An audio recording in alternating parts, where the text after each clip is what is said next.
This is WDSU News First Edition. Good morning. You're watching WDSU's First Edition this morning. A New Orleans East woman is behind bars accused of beating a 3-month-old to death. Police say 39-year-old Angela Bernard admitted to beating the child, and the coroner has now ruled the death a homicide. The woman's family says she was taking care of the baby to help the child's parents, and as WDSU anchor Rachel Wolf explains, they're in a state of shock. Bernard is booked with first-degree murder as well as child neglect. She has an 8-year-old son of her own who is now in the custody of his father. In Gentilly this morning, a school is mourning the loss of one of their own. 15-year-old Brandon Adams was shot and killed Friday night in Gentilly. He attended KIPP Central City Academy and KIPP Believe College Prep.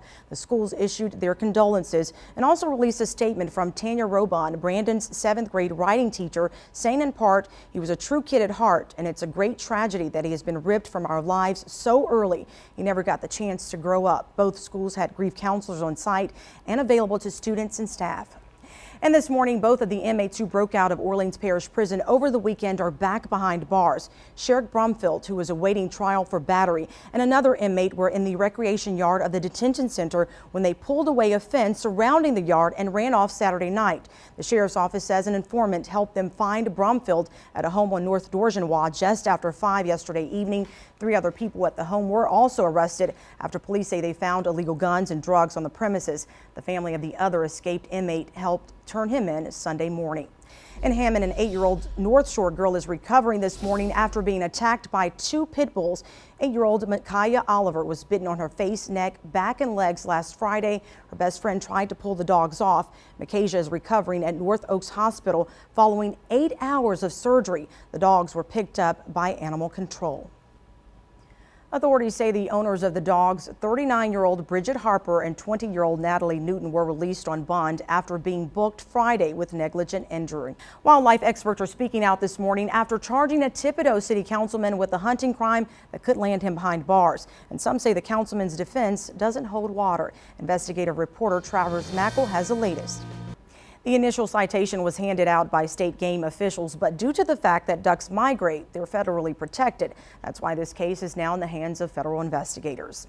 In Kenner, the state's legislative auditor says the city's Convention and Visitors Bureau misspent money and might have improperly used proceeds. The audit was released today, this after Mayor Kenny Mike Yenny filed a civil lawsuit against KCVB officials. Last year, the city of Kenner cut all ties with KCVB and instructed the finance department to stop making payments to the agency. The mayor says Kenner is working to recover any and all funds that are due to the city.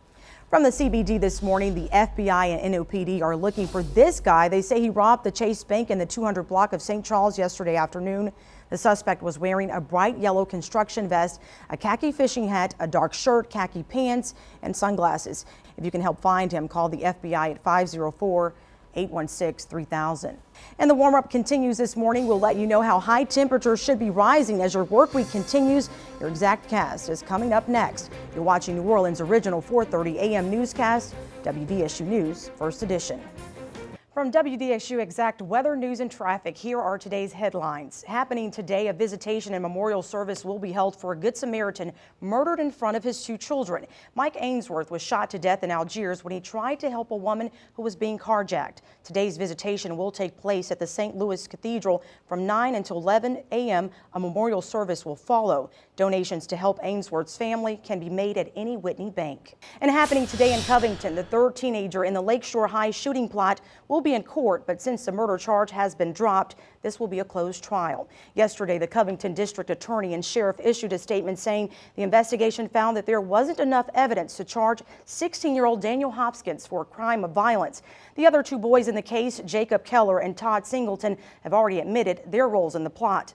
And we have an important traffic closure you need to know about this weekend. Starting tomorrow at 10 p.m., you will not be able to drive on the Huey P. Long Bridge. The Huey P. will be closed in both directions from Saturday, February 4th at 10 p.m. until Sunday, February 5th at noon. The right lanes on the bridge will stay closed an additional 12 hours until midnight Sunday. The completed Huey P. Long Bridge widening project will include 3 11-foot lanes in each direction, featuring 8-foot outside and 2-foot inside shoulders. The entire project is scheduled to be finished in 2013. And the countdown to kickoff is on Sunday. The New England Patriots and the New York Giants will go head-to-head in Super Bowl 46. And NBC's Tracy Potts is on your side from Indianapolis for a sneak peek of the action. And of course, the Super Bowl is right here on WDSU. Sunday coverage begins during the Today Show and continues throughout the day. Kickoff is around 5:30. And those are your headlines from WDSU. Stay tuned for your local forecast on WDSU Exact Weather, News, and Traffic.